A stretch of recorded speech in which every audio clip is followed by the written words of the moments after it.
तुम मेरे दुश्मन से बात करोगे तो तुम भी मेरे दुश्मन हुए और আসো আসো আসো বনু বনু বনু বনু বনু আসো लेकिन यहाँ असली আসো আসো আসো আসো एक्सपर्ट्स এদিকে এসো कि मार्करेट सिर्फ एक এসো এসো এসো এসো এসো এসো এসো এসো अमेरिका के पूर्व এসো এসো এসো এসো एसो ट्रम्प की अमेरिका फर्स्ट की नीति।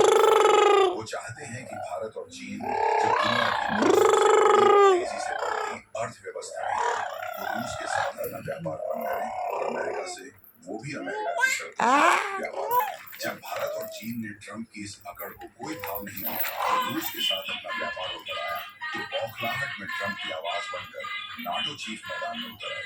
ये एक सीधा संकेत है कि अब ये चेतावनी सिर्फ आर्थिक नहीं बल्कि सैन्य दुनिया के सबसे बड़े सैन्य भारत को डराने की कोशिश है कि अगर तुम हमारी बात नहीं मानोगे तो हम तुम्हें आर्थिक और सैन्य दोनों तरीकों से घेर सकते हैं। उनका मकसद साफ है, भारत को डराकर रूस से दूर करना और उसे अपने पाले में लाना। लेकिन उन्होंने शायद भारत के इतिहास और उसके स्वाभिमान को समझने में बहुत बड़ी गलती कर दी है। अब आते हैं कहानी के उस हिस्से पर जहां भारत ने अपना मास्टर स्ट्रोक चला और पूरी बाजी ही पलट दी। जिस वक्त नाटो चीफ ये धमकी दे रहे थे, पूरी दुनिया की नजरें दिल्ली पर थी। सबको लगा कि भारत या तो दबाव में आ जाएगा या फिर कोई আসো क्रिया देगा। लेकिन भारत ने कुछ ऐसा किया বনু किसी ने उम्मीद नहीं की थी।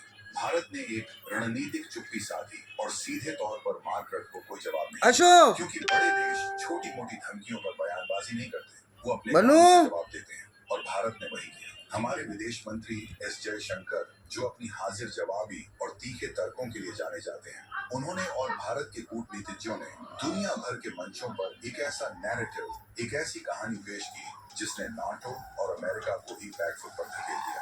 भारत ने दुनिया को आंकड़ों के साथ बताया, अगर भारत ने पिछले 2 सालों में रूस से भारी छूट दी, আসো আসো আসো আসো আসো আসো तो आज ऐसे, ऐसे, ऐसे। अंतर्राष्ट्रीय तेल की कीमतें आसमान छू रही होती। ये कीमतें ऐसे।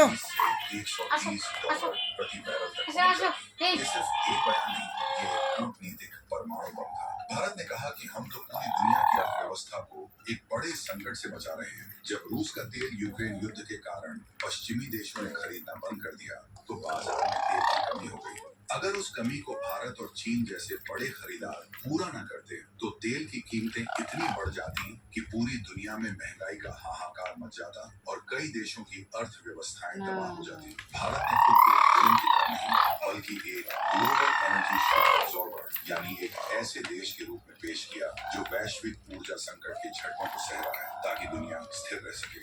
भारत ने नाटो से सवाल किया, आप हमें प्रतिबंधों की धमकी दे रहे हैं।